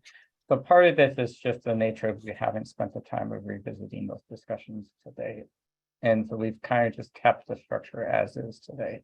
Yeah, and I think that as we go along, in fact, part of what I'm going to talk about next here is part of that process of as the board and as the organization has changed over the years and everything else, and we've gone in some different directions. Being flexible is what we're going to be looking to do as much as we can, and trying to get as much input from the community in general, and having those seats represented on our board as well. And I don't want to take advantage of that current situation, but it's an excellent segue to a certain extent into what I have in front of you right now is in a board decision form, and that is looking at some bylaw changes and changing board seats. And that's on page 22. All right, there you go. And in that regard, we as a nominating committee have always struggled trying to figure out how do we fill a seat like the Hispanic seat or very specific seats, and by which organization can represent Hispanic or Latino, which one would be the best for that. So one of the things that we've discussed, and we discussed at length with John and staff as well, And that is trying to figure out with our mission and where it currently is right now on how to look at our board right now and our bylaws. Right now, I think we've got 20 seats on our board. And we may need to look at some of those seats to say, okay, we need to do something to make sure that we've got more inclusion in that process. So what we've done is we put before you a board decision form that's hopefully going to address some issues with health equity, as well as perhaps involving representation perhaps from county commissioners. Also looking at the other different groups. Again, if we tried to go through and get every group on board, we'd have probably a board of about 110 people. And certainly trying to keep it manageable is the other part of that. So we're looking now at trying to, let's see, narrow it down, so to speak here, to 2 board seats. Pardon me here, I'm losing track of my notes here. Where we're hoping to include 1 state elected official, one county official, county commissioners. But we're also looking at taking out the Hispanic community seat and the consumer seat and just making those at-large seats.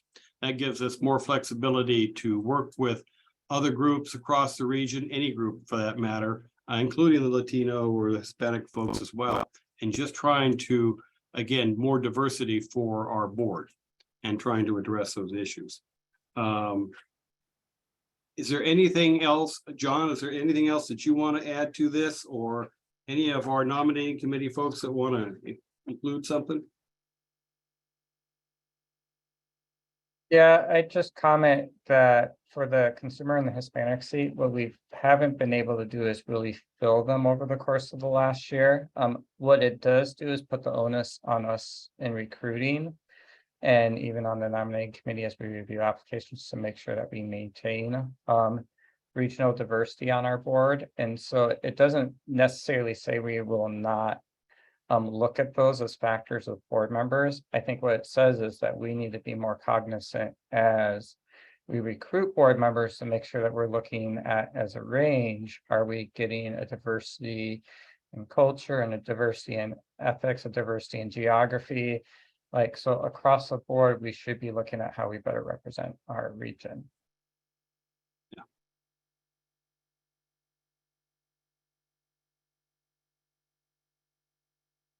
Any other questions? Pat?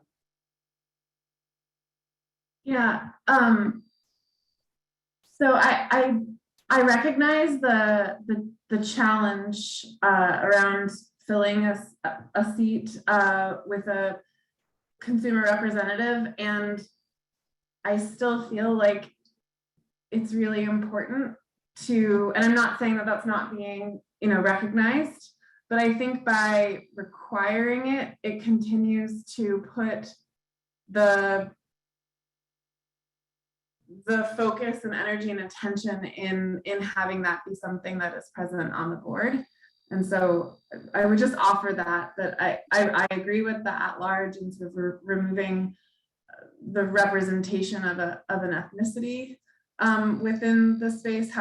But I would just say that would consider the opportunity to continue to push the organization to consider how they might fill that seat. And then the one other comment I would make is, and this would be sort of into the future, but for the organization to consider how does it want to assess representation and the sort of recognition of diversity in considering either sort of the makeup of the community and sort of how it would kind of assess. So that's just something to, not for today, but maybe in the future, to consider how it would be sort of assessing that representation as well. I think that's something that's going to be kind of ongoing as well. And I agree, because I don't think we have any choice. There's just, in our debate, I mean, for example, you can look at Ukrainian representation. We have a large contingent in Salt Lake and that sort of thing. And it's very hard to include one and not include the other. Like I said, we could have a board of 110 if we wanted to go through every group. And so it's been a challenge to say, well, who can represent all of them or some of them or a larger contingent of them rather than just one particular group. I mean, clearly the Latino, for example, is a large group in our region that should be represented, absolutely are. In fact, some of our current members are. And so how do we do that and do it fairly? I think is part of our issues. So this is Nancy. I think it was Kat who was just talking a minute ago. I actually agree. I feel uncomfortable with just saying member at large. I understand why we want to move to that, and I would agree that there's a Ukrainian population. There are many populations that we need representation from. I'm wondering if this might not be one of those areas, and I asked this directly to John, but to others too that are working on this, to maybe work with the Equity Alliance around what that wording might look like in what an at-large member might look like and what the prioritizations and our criteria might look like. Yeah, and we actually worked for the application process that we're using for the at-large positions moving forward. We did work with Karen Francis McWhite, who we contracted with support. Okay. Use some of that. We could probably review it as well. And you know, to Kat's point, like I think understanding what our board represents, who our board is and how they represent our community is important. And I don't know that, like, I think I can make a lot of assumptions on that at this current juncture, but you know, I honestly couldn't tell you which one of you on the board has lived experience or not. And so I think there's also learning and growth that could be interplayed with understanding how and what diverse backgrounds we as staff and board members come from as well. Yeah. Mm-hmm. But that's a good point, Nancy. Kathy?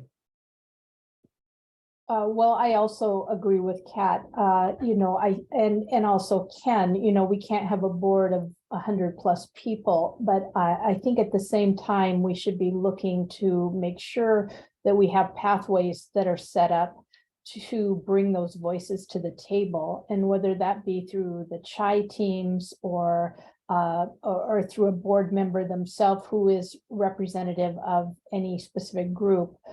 There does need to be a way to make sure that all those voices are being heard somehow at the ACH board. So whatever that might look like in the future, you might consider putting together, for example, a rubric of all the board seats where you can define who is making up that seat, so that the board itself can grow the skills that it needs in relation to people with healthcare expertise, people with finance expertise. So you have this balanced group with a variety of skill sets, and you know exactly who's on the board, and then you know who you need to target when someone leaves a board seat so you can refill it.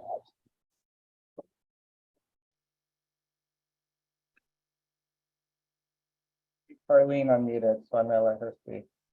Yeah, thank you, Kathy.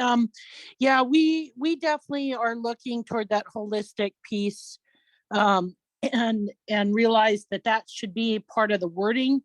However, we also identified that we don't want token seats per se.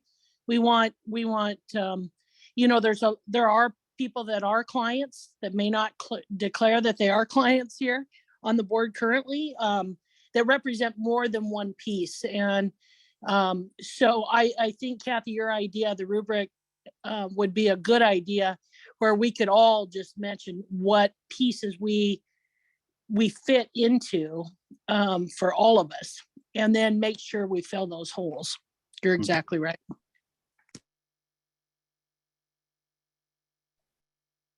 Yes, and I think on page 23 of the board decision form there, we talk a little bit about the holistic aspect of it.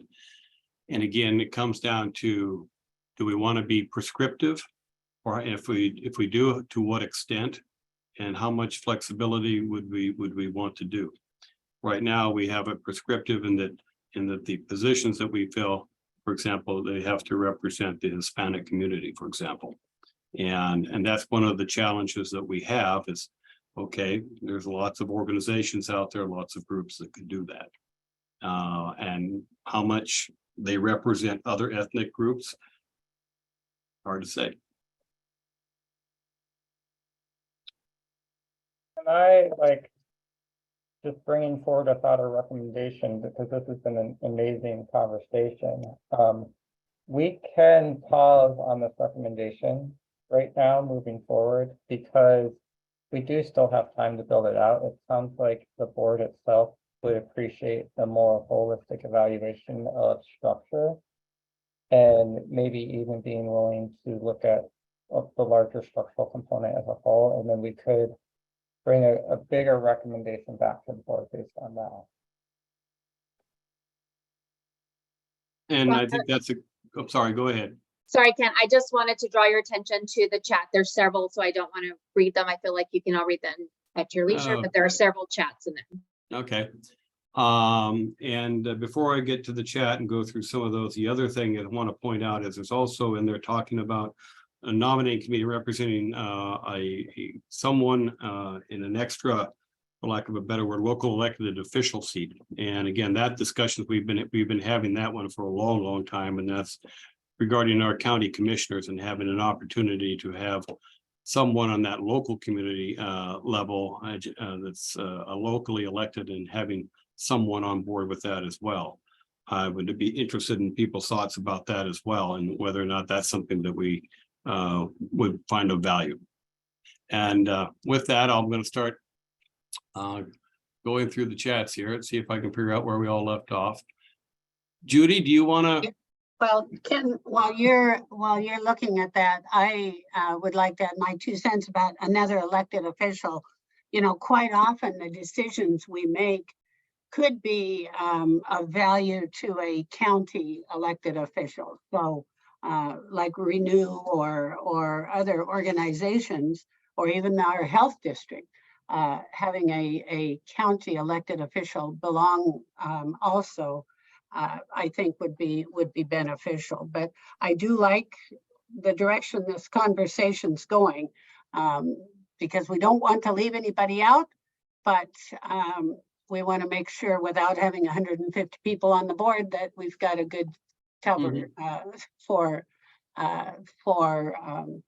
all the people that we need to serve and think about. So I fully support a local elected official of some sort. Okay. As do I. And I'm going to go ahead and some of these are statements, but if I miss anybody, please don't hesitate to chime in here. There's quite a few here. And this is from Jesus. Jesus says an underlying goal for diversity and inclusion might be to get the board to reflect the community in terms of percentage of population. That said, one board member may check off more than one desired trait. A rubric would help. That's one possibility. I'm just going to go through here. I think some of these we've already talked a little bit about.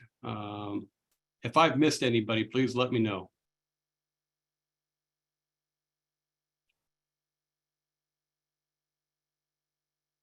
Okay, I'm not hearing anything.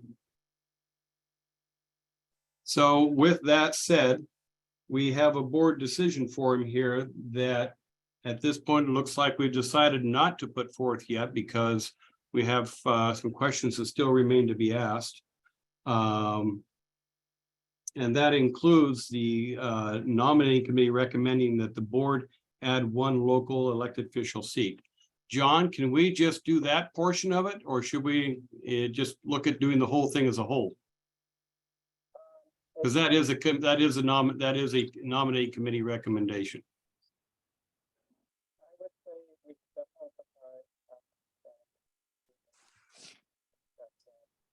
If you're speaking, I can't hear you.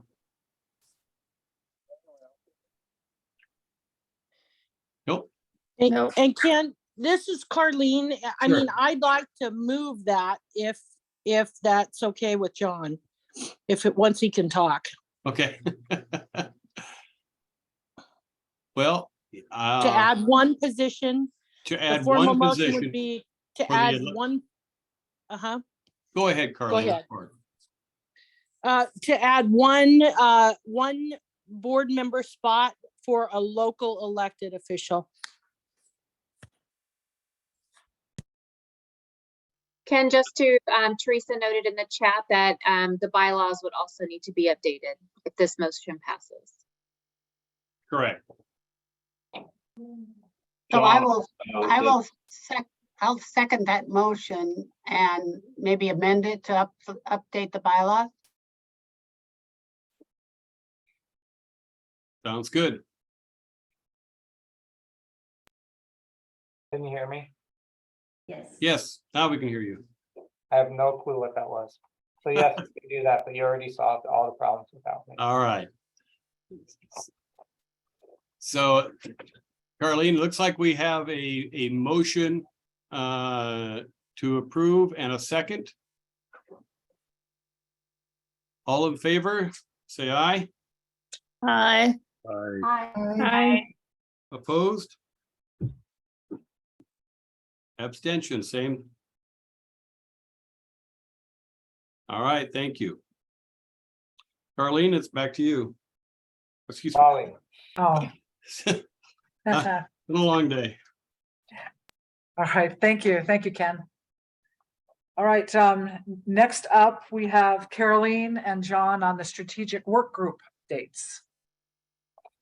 So Caroline, Thank if you. you want to bring up the slides, just thank you all for the discussion. It's, it is just amazing to have deep, rich discussion on all this and to see the board so engaged. And it actually makes me really excited to see these discussions gather and continue next year. So I hope we continue to have these throughout the course of this next year. So today we're really bringing an update, and we're going to spend some time today soliciting feedback on the draft of partner agreement that the strategy work group has been working on. So you guys have seen chunks and evolutions of the strategy work group over time, and really the strategy work group has been developed and formed, and its focus now is building out this regional network that will help utilizing, thriving, and the vital conditions build out a framework and ways to achieve goals for our region. And so this is really that initial agreement and partnership moving forward. So what is a partner agreement? So it's a mutual agreement between partners that tie them together and formally state their shared purpose. So it's a way to figure out how we work together and what direction we are going together. Sometimes called a charter or compact. I think we've introduced it once before as a compact, but through testing with staff and other people, no one liked the term compact. They really like partner agreement. It makes better sense of the direction we are going. And it's really here to solve specific kind of problems, right? Like, we don't want to have fuzziness about the purpose or operating principles of the network we're forming. We want an understanding of really how everyone interplays with this. We want to understand what it means to be part of the network. So, I am Organization X. I work at, Columbia Basin Hospital. I work at Grant County Health District. I work as an agricultural individual in our community. When I engage in this network, what does it mean for me? What doesn't it mean? What are my expectations so that when I agree to this, it's not ambiguous what my expectations are. And what's my commitment? So it's not, oh, you sign this, you go forth and you have a great time, but what am I also willing to give to this network to expand not just the work I'm doing, but the work as a whole? And then really, how are decisions made about this network or the work of this network? Do we understand how, and are we all in agreement with how we make decisions as a network to move this work forward? So it's really to provide clarity in working together as a regional network and how we partner, how we show up to the table, and how we're part of this work. So if you go to the next slide. So here's a little bit more specifics about what it does and what it doesn't do. So it describes the purpose of the network and its vision for the region. Does not legally obligate partners to do anything.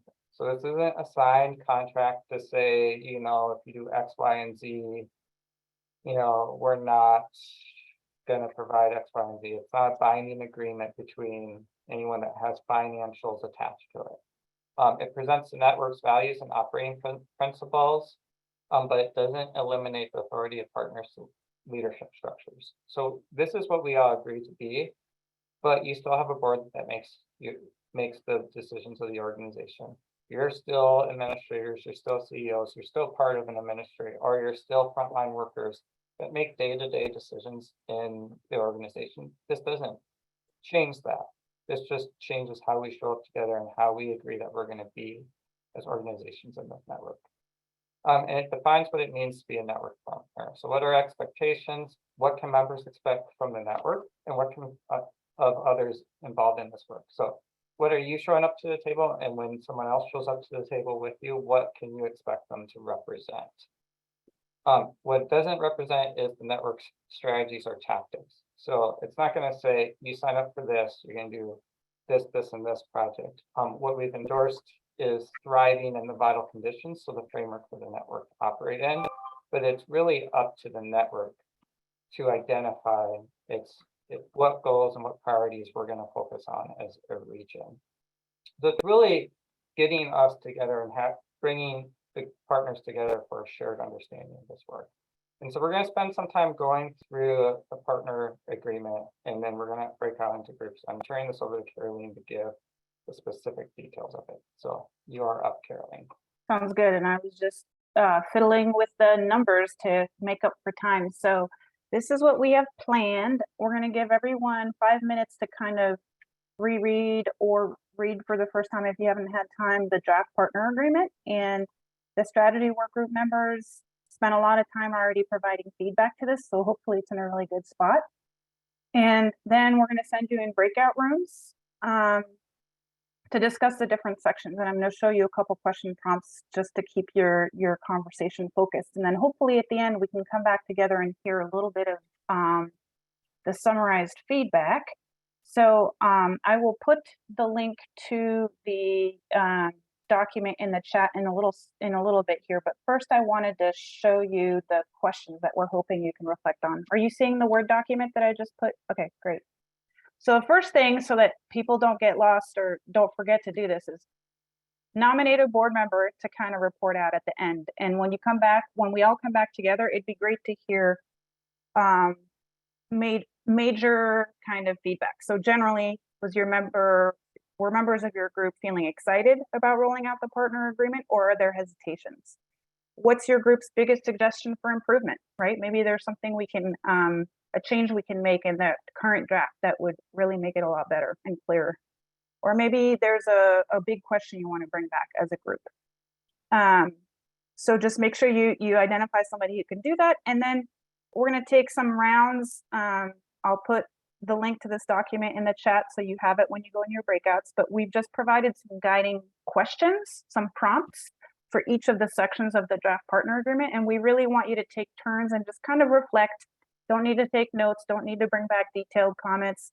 Just want you to really wrestle with the content and make sure we're getting you to dig in and provide good feedback so we can figure out how to move forward. I will stop sharing my screen for a second so I can grab the links to the documents. And while I'm doing that, I just wanted to call out that Teresa Davis is currently creating breakouts. Guests and staff are absolutely welcome to be part of the breakouts, so she's going to assign you. But if you don't want to join the board discussion as a guest, feel free to just come back to the main room. So it's a little bit of a challenge by choice, as they say. The Google Doc, which should not require a sign-in from everybody, you should be able to open it right away. That's the Google Doc with the current draft partner agreement, which was also in your packet. And then the question prompts you will find in this document also shouldn't require a login. If any of you have trouble accessing either of those documents, let me know. But I think what we're planning on doing is giving you 5 minutes. So at around 2:50, you'll be sent into breakouts. And then you'll have about 30 minutes.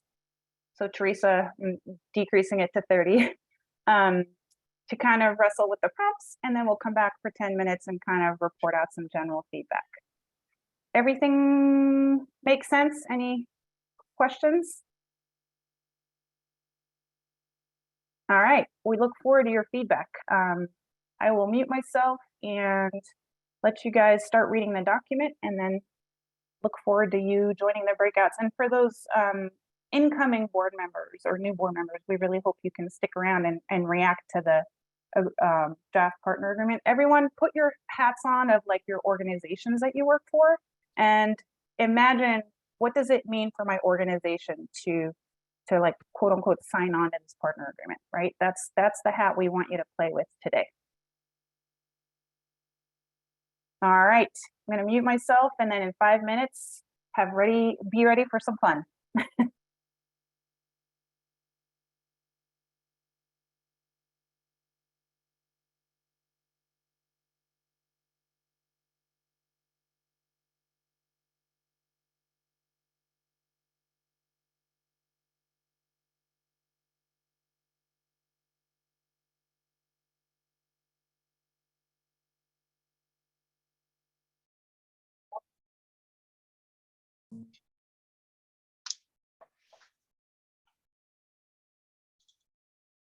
Anyway, you know what I was saying, John. Yep.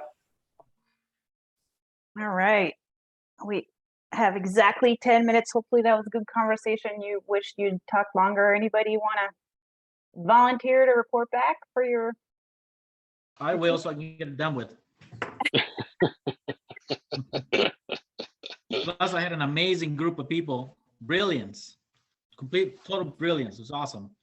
So some of the thoughts that, first of all, generally the feeling that was shared is that this is a strong document, great start.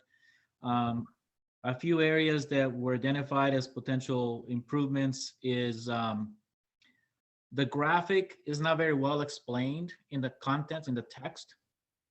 And so there might be a little bit of a, either take it out or do a little bit better connecting the dots in terms of what that graphic is on the vital conditions. So that was one point. Distributed leadership language, we felt that could be stronger or clearer. We think that there's still no real teeth in encouraging or incentivizing data sharing. So we think that data sharing is still going to continue to be a barrier in the future. The idea of asset mapping or identifying efforts that are already underway so that future ACH investments build on what's already being worked on, not reinventing the wheel, creating alignment with other investments that are already working on improving health in the community. And finally, identify or incentivize alignment of purpose and create mechanisms or tools for partners to achieve meaningful and of underrepresented populations. Did I forget anything, team? Did I miss anything? Or please add if I missed something. I guess not. Thank you. Awesome. Thanks, Jesus. Who wants to go next? I can go next. So our group also felt this is very well written, and it's really kind of engenders the kind of the core things that we've been talking about as a board and also as a strategic group planning this.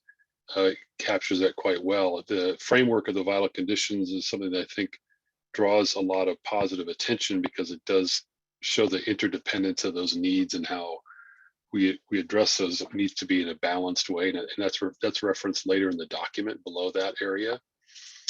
And then also the 4 levers was something we talked about as well, that it's good to have some way of describing how we're going to make movement happen, and I think these levers do that well. And I did make a comment that I thought this looks kind of like a PDSA cycle, which the planning, which is like getting a shared vision together, and then convening, bringing people together to develop an action plan, and then measuring, and then actually acting on it.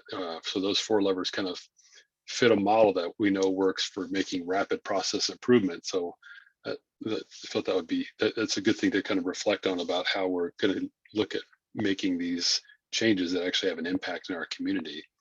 One of the questions that came up was about this, or is under the contribution, just the phrasing of that question or that statement under member commitments where it says partners will contribute resources.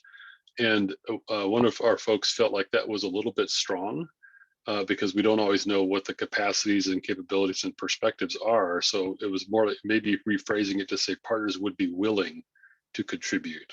So that allows, basically it says they have a willingness to do so if they can, but it really doesn't say that they will have to, because that for some organizations that may feel too directive, that they're going to have to participate in things they may not feel quite equipped to do. And then we also, one of the questions one of our Deb asked in our group was whether or not like who would want to join this, like outside of the groups that have been meeting so far within our board, what other organizations might be willing to join into the the agreement. And we were thinking more about from the business perspective.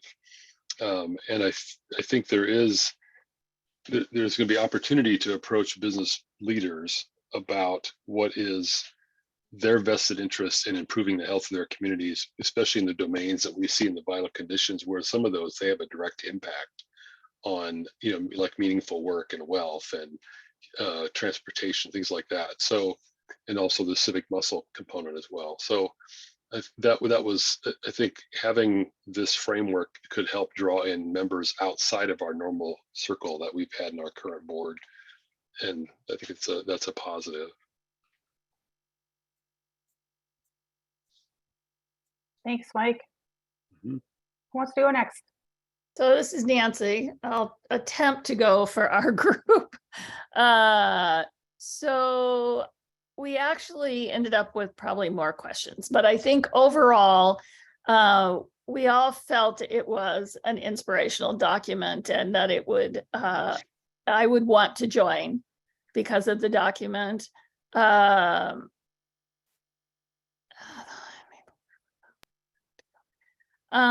We did have a conversation about the data part and the levers. We all talked about the beliefs and the importance of the beliefs. We liked the beliefs, the interconnectedness. So there was a comment made that let's see, is this under, yes. Let's see, a 1 bullet 1 point, interconnected. I really like the interconnected stuff under the belief. In the past, we have worked as partners, but it's still kind of like without one vision. And so this would help with that vision. Like we all have these different activities that are going on, but we're all trying to move in the same direction. And we were believing that our beliefs is what was going to make the most change. Let's see. So when we talked about the levers, we talked about 1 and 2 being pretty high level and ones that we love to talk about and ones that we feel like as a community for a very long time, we have had conversations about these things. And that one of the comments I made is that I feel like I've been talking about a lot of this stuff, a big portion of my career, but I feel like we might really be in a place for movement. And so levers 3 and 4 can really move us towards that, implementing more action. Let's see. And then we talked about, what was the other one? The list of commitments and responsibilities for the organization.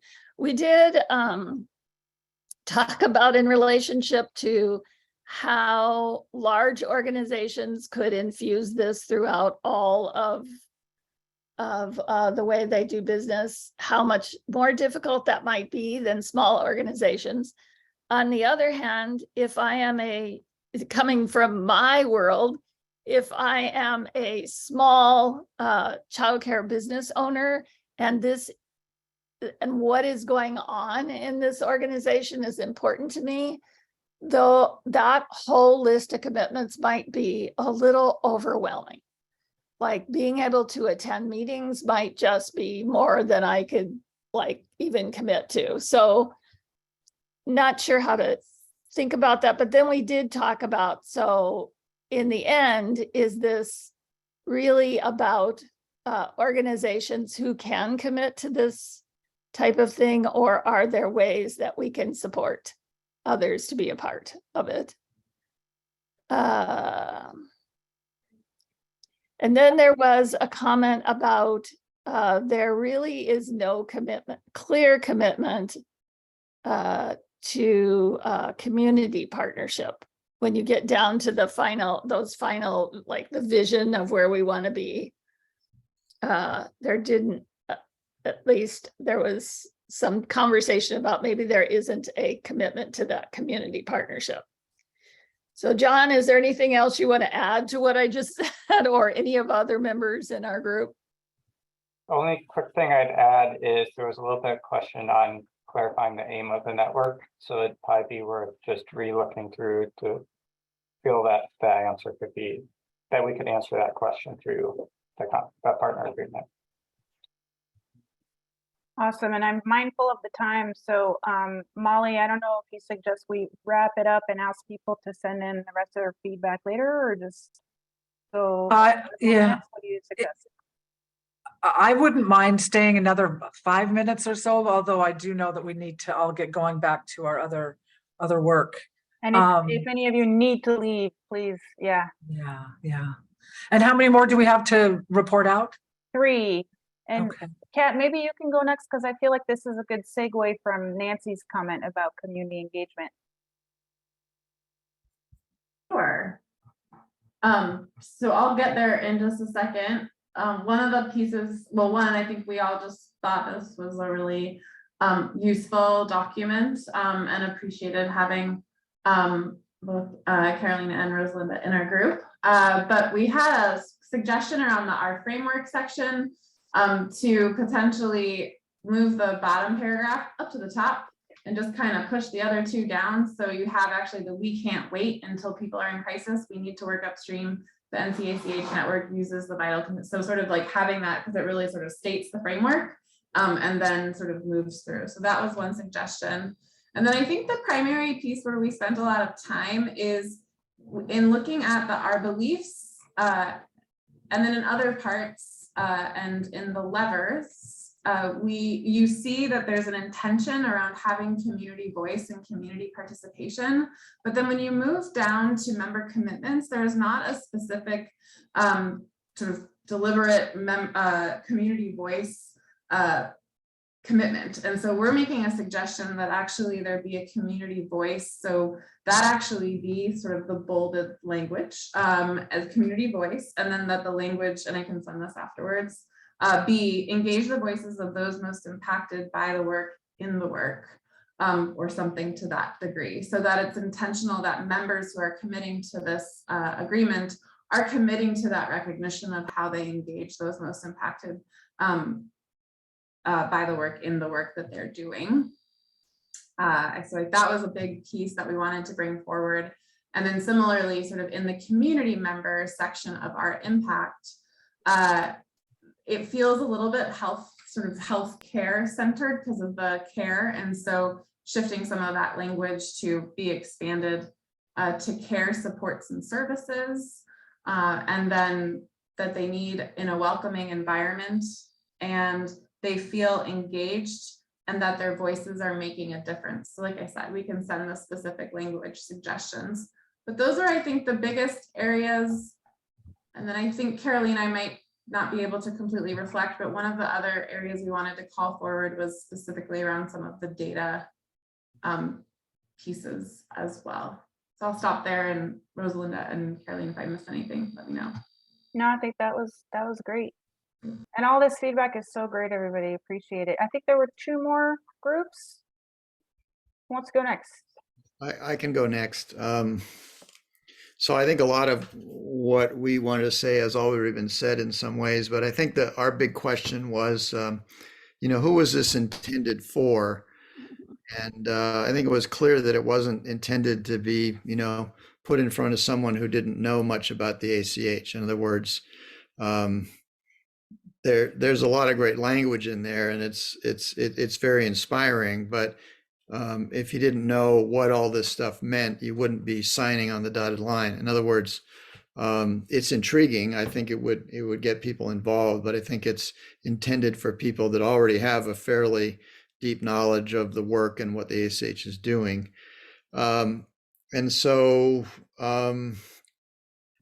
moving down to the bottom, then I think for me, and I think for Teresa, it reminded us of the formation of the CHIs, when we tried to create membership and getting people to, try and sign on and become members. Like, well, what do I get as a member? And can I participate if I'm not a member?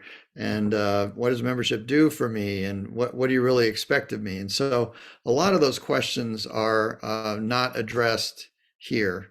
And I think we called out the fact that, this is like maybe an invitation to participate in lever 1 or lever 2. But by the time you get to action, where somebody's really being asked to commit, time and effort to changing something, there's another level that's required. There's like a contract, or there's some commitment to specific action. And, we're just acknowledging that, this is fairly open-ended, and that that might hold some people back from saying, yeah, I'll commit to this, 'cause I'm not sure exactly what it is. Is that fair? Teresa, did I, or Morgan? A lot of what we called out has kind of been said. Great, thank you. All Last righty. one. Me, it's all about at the end. Nice, perfect. Yeah, I know, that's why I kind of held out. So a lot of the things that everyone has said, we did agree with. We had an interesting group in that there was a small nonprofit and a community-based organization, and then Confluence, a representative from Confluence. And the small nonprofit was afraid that maybe their voice wouldn't be amplified.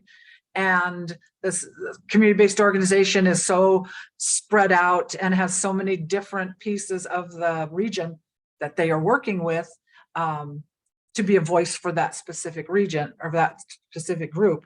And then Confluence, where we noted that even though it's a big organization, it has so many layers, or so many, we don't want to call them pillars because we have that already, but maybe legs. And each one has its own unique goals and its unique perspectives.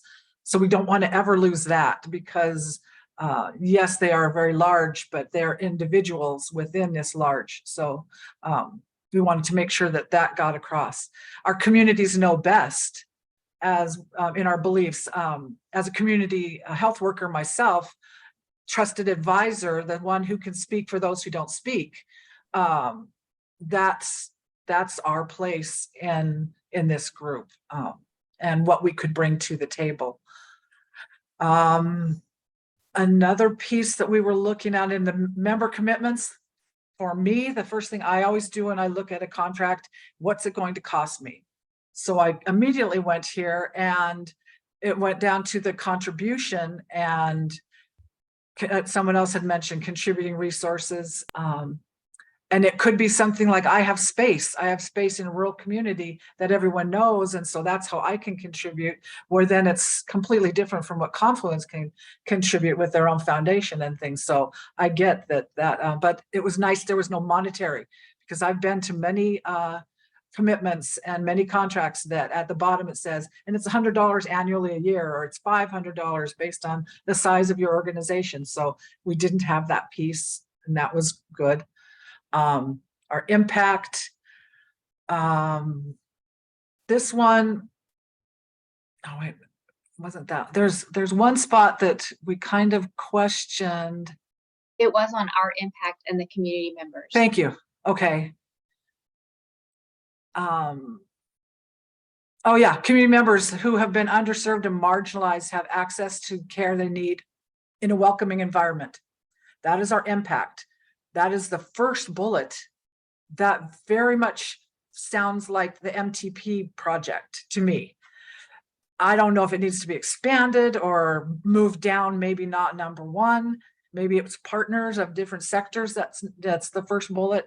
It just caught us off guard. We kind of went, whoa, well, okay, yeah, that is what we want, but there's a lot of other things that I want instead. So that was kind of what we had thought about. So, Well, this is great, and we'll take all that feedback back to the strategy work group one more time and incorporate it. And I think that means we should have a final version for everyone to look at in December, right, John? And appreciate you guys staying on a little bit long. Sorry we ran out of time, but we wanted to do this justice. So thank you so much. Yeah. All right, thank you, everyone. At this time, I'll go ahead and adjourn the board meeting. I got 3:38 on my